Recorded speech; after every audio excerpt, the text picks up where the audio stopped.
Winter సీజన్‌లో కానీ, అలాగే అబ్రాడ్‌లో ఉన్న వారికి పెరుగు తోడుకోవడం అనేది ఒక పెద్ద టాస్క్. అవునా అండి? ఈ టిప్‌తో మీకు పెరుగు తోడుకోవడమే కాదండి, కమ్మగా ఉండే గడ్డ పెరుగును కూడా మీరు ఎంజాయ్ చేస్తారు. 100% గ్యారంటీ అండి.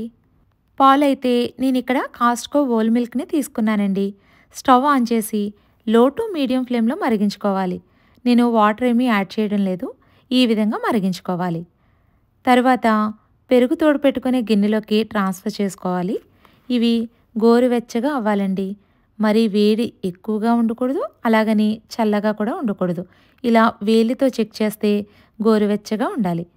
ఇందులో 1 టీ స్పూన్ వరకు పెరుగు తోడు వేసి ఇలా గరిటెతో 2-3 నిమిషాల వరకు పెరుగంతా కలిసే వరకు ఇలా కలపాలండి.